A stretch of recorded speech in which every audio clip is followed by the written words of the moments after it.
do not test well. This is not my personal opinion alone, but a well-established fact, documented since my infancy. Oh, Stuart, you have to come see this. Watch this. She puts her whole fist in her mouth. She does. It's so cute. Really? Her whole fist? Let me see. Come on, Wendy. Put your whole entire fist in your mouth that you just did. Come on. She's not doing it. Maybe she'll do it later. Her whole fist. Yes, it was so funny. Come on, Wendy. Come on. Now, while this may not seem like a test, it was, in fact, a test. What is a test, after all? When an opportunity to demonstrate the knowledge or skills one is expected to know. An opportunity at a set time to demonstrate the knowledge or skills one is expected to know. Under pressure. If you'll allow me to quote from Shakespeare's famous soliloquy, there's the rub. To test or not to test? That is the question. Actually, that is not the question. That has never been the question. Testing is a given. To alter slightly the now famous bumper sticker that begins with the S word, tests happen. And I do not test well. Kindergarten. Mr. and Mrs. Foreman, I'm afraid Wendy does not know her alphabet. What? Her alphabet. She knows her alphabet. She sings it all the time perfectly. Sometimes backwards or in French. Z is a much better ending than Z. Go ahead, Wendy. My stunt double. What was the question? Your alphabet, Wendy, Can I have a hint? begins with the letter A. Don't give her a hint. Wendy, you don't need a hint. Stop chewing your finger and tell her the alphabet. Pluto? No. Friday? Wendy. First grade. Mrs. Fordman, I'm afraid Wendy doesn't know how to add. Add.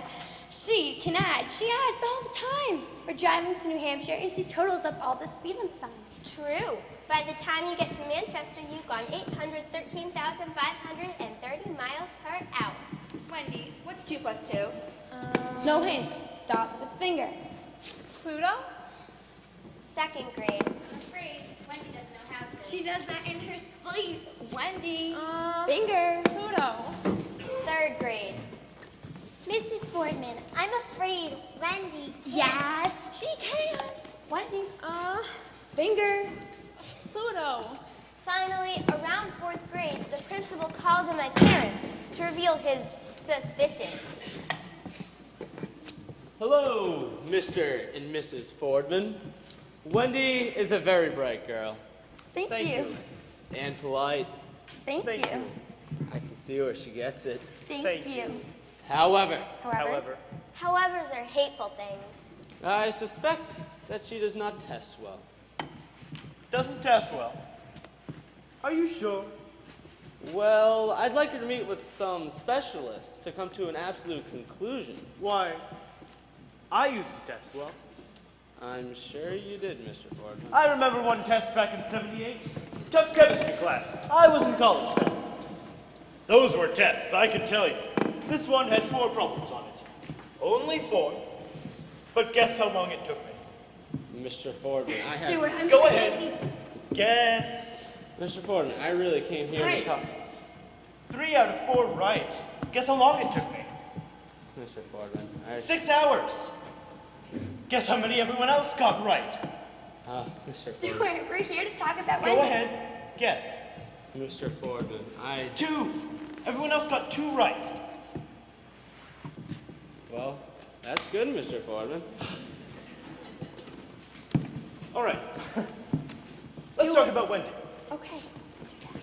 Yes. Well, as I was saying... Excuse me. Just want to remind you, everyone else got 2 right. I got 3. Oh, that's awesome, Mr. Fordman. Thank you. Thank you very much. My father is my opposite.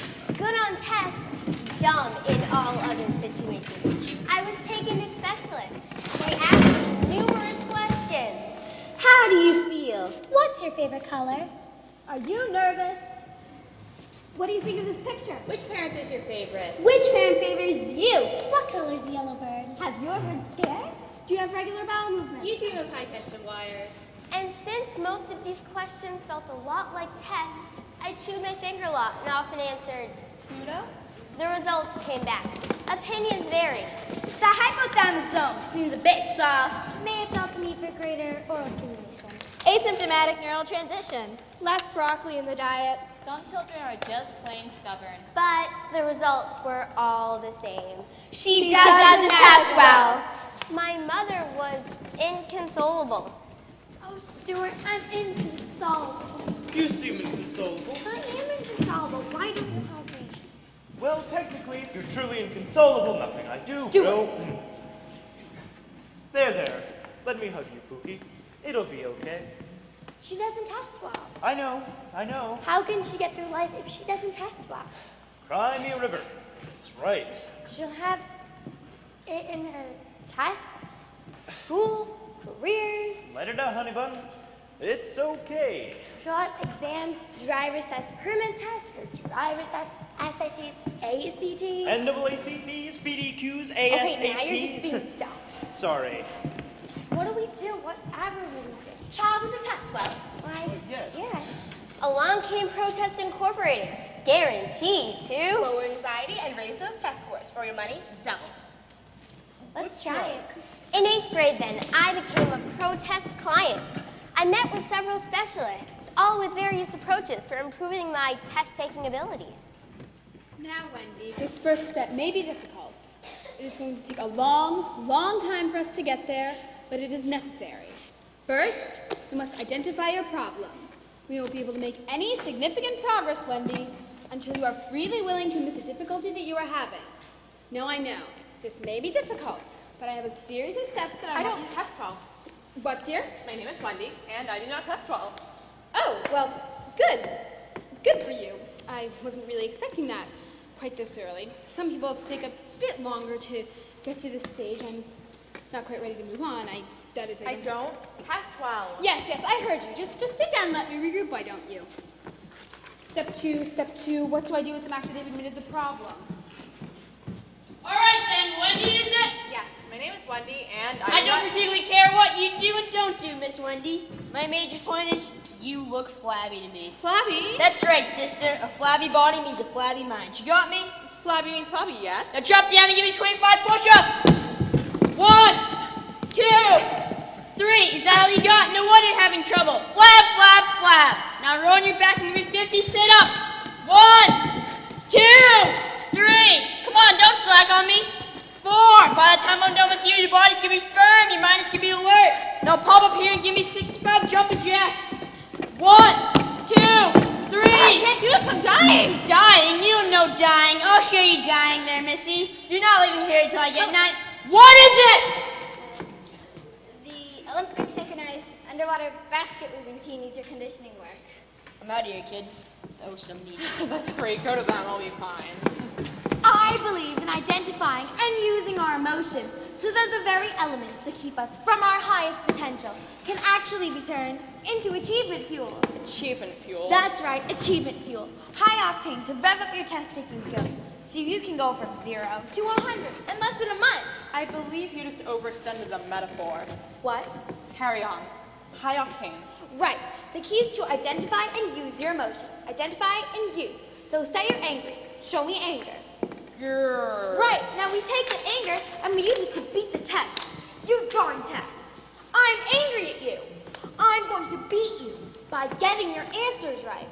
Every right answer is like a punch. Every good essay is a solid kick. Get it? Now show me sadness. Wow. Right. Now we take that sadness and we use it to comfort the test. Oh, test, I'm going to make you feel better by getting your answers right. As we take the test, we make it feel better. We hug it. We give it Kleenex. We dry its tears. This particular train of thought got me wondering where one would find the nose on an algebra test. So let's practice. Identify an emotion and use it. What are you feeling right now? Anger? No. Sadness? Yes. Pity? Pity is a great tool. 9. Jealousy? Rage? Ecstasy? Depression? None of the above. All right right, then in one word, what would you use to describe your emotional state right now? Oblivion. To make a long torture session short, I worked with several test coaches from Protest Incorporated and made progress in only one area, increasing my parents' debt load. I think we're on the verge of a breakthrough, Mr. and Mrs. Client's parents. I have a whole slew of new innovative techniques that'll have your daughter taking tests like a pro in no time. Introductory price, $2,500. It's been 3 years, $30,000. My daughter still doesn't test well. I'm sorry, but are we going to let a little money get in the way of your daughter's test-taking abilities? Why, of course not. Of course not. Of course not. Good. Just sign here. And so it went. Psychotherapy, aromatherapy, shock therapy, on through middle school and into high school. Test after test, strategy after strategy. What is the capital of Saskatchewan? Imagine yourself on a deserted island surrounded by sand and leaping dolphins. You have named one of the dolphins Saskatchewan. Its baby is the capital. Call to the baby. Call to it. True or false? Beowulf was written during the Middle English period. Turn your answers into songs. Oh, Beowulf, you killed off Grendel, the swamp fiend. Sing it with me now, dear. Oh, Beowulf, Determine the area of the rhombus of angle B is 25 degrees. Visualize yourself writing down the correct answer. See yourself getting an A on the test. Can you see yourself doing that, Wendy? Now imagine yourself taking the test home to your mother. Smell her perfume as she holds you. Feel her arms around you. And after all that time and expense and strategizing and worry, Wendy, your answer? Don't say Pluto. Uranus? I am not stupid. I just don't test well. There is a difference. Einstein, so I've heard, scored very low on certain tests, such as the IQ. No, when not tested, I can be quite intelligent, even brilliant. I could put my entire fist in my mouth as an infant. I did know my alphabet in 3 languages. I could deduce extraordinarily intense algorithms at an extraordinarily young age. I am intimate with deep thought and contemplation. As long as you don't ask me, the phenomenon is well known. Hey, what's the name of the movie? You know, with the ring in it, and the Bilbo guy, and the Gandalf guy, and the Aragorn, and the Riders of Rowan. You know, based on the famous trilogy by the well-known author and scholar J.R.R. Tolkien. Come on, do you remember? Oh my gosh, yeah, it's, well, I knew it until you asked me. I knew it until you asked me. I believe that will be the inscription on my tombstone. Yeah, that was Wendy Foreman. She was a genius, but she just didn't test well. What can we say about Wendy? She couldn't do 50 push-ups. She was darn smart anyways. Wendy. She knew it until you asked her.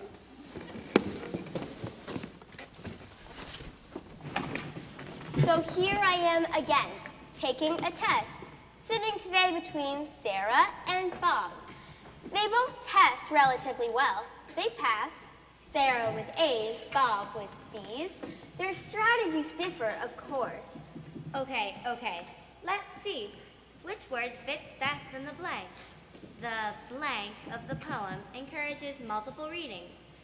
A, mammon, B, rhetoric, C, ambiguity.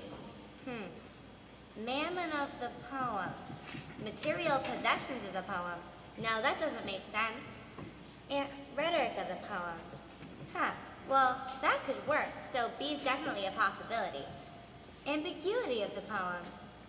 Well, that works too, so it's either B or C. Let's see. The blank of the poem encourages multiple readings. Oh, multiple readings. Ambiguity, multiple interpretations. Definitely C is the better answer. Oh, the S's. I hate the S's. Which of the above poems is better? Justify your answer. Which of the above poems? All right, let's see. Yep. All right. Poem A is better, because it's shorter. Okay, question 2. Sarah intends to be valedictorian and go to Dartmouth. Bob intends to drive large trucks and drink heavily. Given their aspirations, they both will succeed because, among other things, they test well. I, on the other hand... Imagination is more important than knowledge. Thank you, Albert. You know that quote with a picture of Albert Einstein with his hair flying out like he's being electrified? I think it's standard issue for guidance offices. You know the guidance office poster sayings. With the moon above me, a purplish glow surrounding me, I reach up to see my outstretched hands silhouetted against the night sky, and I think to myself, I am a guidance office poster. My saying is, limits only exist in your mind. Skydiving off a tremendous cliff. Soaring over a crashing waterfall.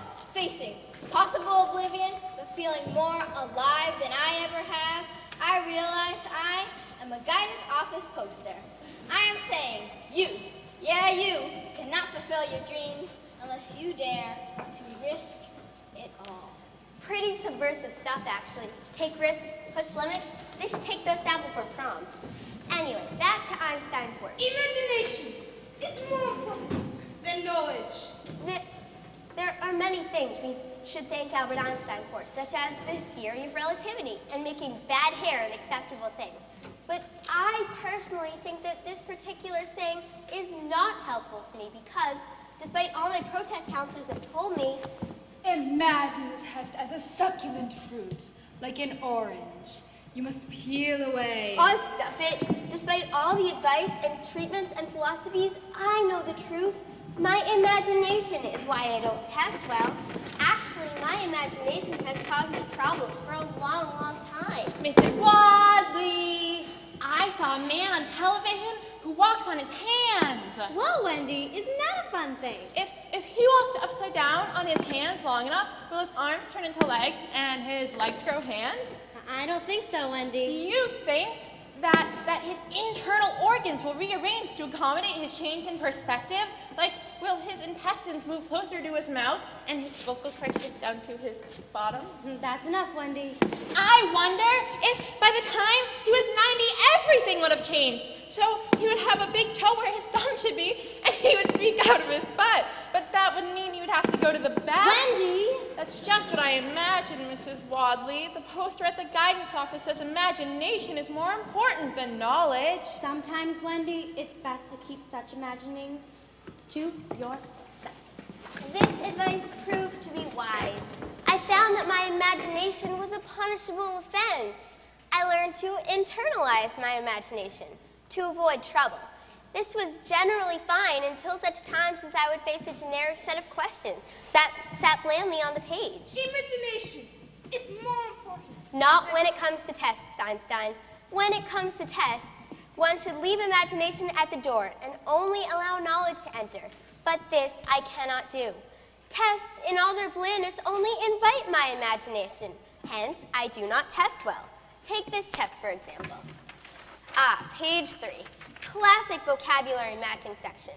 The words in the word bank sit smugly next to their assigned letters, ready to be matched. Did you hear the word I used just now? It should have alerted you to my problem. And which word did Wendy just use that should have alerted you to her problem, contestant? Sit? No. Perspective. Sorry. Match. Wrong. The? Moronically wrong. Smugly? What was that again? Smugly? Correct you are. Tell her what she's won, Bert. Well, Herb, she has just won the classic segue. Back to Wendy. Smugly. I just described the words in the word bank of a vocabulary section of a test as smug. I personified them, gave them human qualities. They are no longer inanimate blotches of ink on a piece of paper. They are beings, arrogant beings. I detest them for it. Now, I know what you're thinking. You're thinking, come on, Wendy. Come on, Wendy. Isn't this just a bit much? Isn't this just a bit much? Aren't you taking this too far? Aren't you taking this too far? Don't you have far better things to do than to sit around, turning a simple, test into what? Don't you have a mind of your own? No. Don't you have far better things to do than to sit around turning a simple test into some overblown imagination smug, arrogant, despicable creatures? Don't you have guns? That was me. And my answer to that question is simply and emphatically No. no. No, I don't have anything better to do. I don't have anything worse to do. I don't have anything else to do. I have no choice. I am Wendy. Actually, I am stunt Wendy, but I speak for Wendy. When I say, when I scream, when I shout, I don't test well. I don't test well because my imagination kicks in and kicks me around, and no, I don't get a kick out of it because I would be much happier, and so would my parents if I did test well. But I don't test well, and I'm trying to tell you why. Bravo. Thank you. Did you hurt yourself? Aside from probable vocal cords, no. The words in the word bank. Look at them. Listen to them. You know what they are? They're players lined up to bat. They're the ones who got chosen.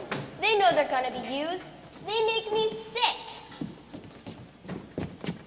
How you doing? The name's Esoteric. Hi, I'm desultory. The name's gregarious. Idiosyncratic. What's happening here? Yo, name's Mockish. How's it going? Deleterious. No autographs now. Give it up for me? Yeah, yeah, yeah. Give it up for anthropomorphic. Yeah. Hi, salacious. Look at them, hovering over the flame, just waiting to be dropped, one by one, neatly into place. And here comes the first question. Hey everybody, how's it going? Hi! Which one of you guys wants to fill in the blank, huh? Me! The blank nature of the speech caused the reporter to have difficulty identifying the main point. That's me, idiosyncratic. The idiosyncratic nature of the speech. Back off, my friend. The coffin liquid has come down. Get in line, people, huh? The name's desultory, and I believe that blank was custom made for the desultory nature of the speech caused the reporter to have difficulty identifying the main point. Ooh, I take that. No, you won't. Hey, what's the deal? That's my blank. No, not anymore, it's not. You A-list word bank inhabitants think you're so special, so chosen. We are chosen. Sit down, Esoteric. It just so happens that I, Wendy, actually. You don't have to say that. I don't have to say that. I, Wendy, champion of the underdog, have run a whole new set of words. Nobody does that to deleterious. Just watch me. Have you been there? Have you been the last one picked on the playground? Or worse, not picked at all? It doesn't matter the game, dodgeball, kickball, rip the head off the Barbie doll. The scenario's always the same. I picked Tiffany. I picked Eva. I picked Jacqueline. I picked Ariel. They pick and they pick and they pick. I'll take Jackie. Jamie for me. And that sick feeling sinks deeper into your stomach until you see your insides pooling in the dirt at your feet. That's not going to happen on my test. No! Not on my test, Bubs. Out! Out, all of you! But we're the vocab words. Not anymore, you're not. But who's going to fill our blanks? We'll be left incomplete. What are we gonna do? Go home empty? Give me your opening. My blank uncle never fails to amaze me with his latest set of quirks. Oh, that's me, idiosyncratic darling. I'm coming to you. That's off. No, she's right. Listen. My idiosyncratic uncle never fails to amaze me with his latest set of quirks. It's perfect. Too perfect. Too perfect. It's boring. Boring? You heard the lady. We've got a replacement. Pulled from the ranks of the vocabularically ignored, from the annals of the perfectly good but deemed unworthy pages of the dictionary, I bring you Gosh Bustified. Gosh Bustified? That's my name. Don't wear it out. My Gosh Bustified. uncle never fails to amaze me with his latest set of quirks. You've got to be kidding me. I think we make a lovely couple. Gosh Bustified, excessively pleased and gratified. Nice, huh? That's terrible. Gosh Bustified of the candle to idiosyncratic. That's Gosh Bustified Jr. Get it right. Well, you are different. And cute too, don't you think? And interesting. And interesting. Now you're cooking. So, one by one, I replaced those smug, arrogant, self-assured words with a new set of underused but perfectly good and vastly more interesting words. Of squatchily, at your service. Palpabration, if you please. Hello there, I'm Captain Jammer. Ultra-confident speaking. So now, what was once a scene of stultifying normalcy and nauseating arrogance has turned into a melting pot of fabulous pairings. After the blank of jarring words, the final soothing words left the reader at peace. I could fit there. Caffeine, that's me! Sorry, too bland. I like Captain Jammer better. Stinks being you, doesn't it? What? Isn't this great? A celebration of the underdog. A story of victory despite overwhelming odds. I mean, where else would a word like absquatulate get a chance? 3 cheers for Wendy! Woo! Boo! Oh no, dissension in the ranks! We're the chosen words, take a step back! No! You get the point. I don't test well.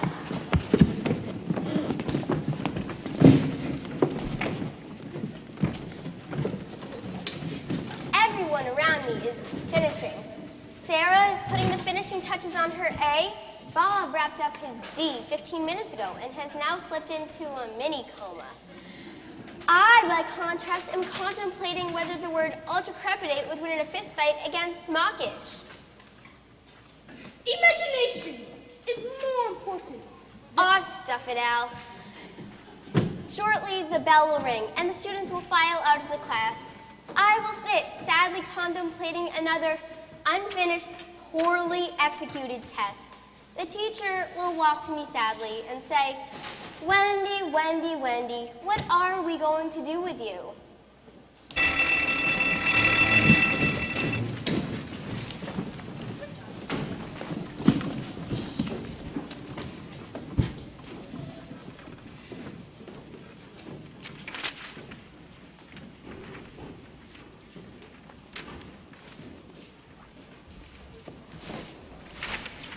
Wendy, Wendy, Wendy. What are we going to do with you? Told you so. Only half the multiple choice questions answered. I got caught up thinking how much the capital letter D looks like my great-uncle Herbert. Only one of the essays done? And that is a rambling discourse about how poetry may have accidentally been invented by a schizophrenic king with an obsessive-compulsive need to rhyme. What is this? My gosh, bustified, Uncle? That word isn't even in the word bank. Whoops. Wendy, I know you don't test well, but honestly, what have you been doing all period? Honestly? Yes, I really would like to know. Well, quite honestly, I have been narrating a play centered around the concept of my inability to take tests. The students in the room and you as well all were characters. You played a game show host at one point. Really? Yes, you were quite good. Might consider it. I think you're right. Go home, Wendy. I will. Just a final word for the audience. Poor woman, I give her fits. Now, appropriately enough, let's end with a test. One question. What has this all been about? Let me guess. You knew it until I asked you. Lights down, the end.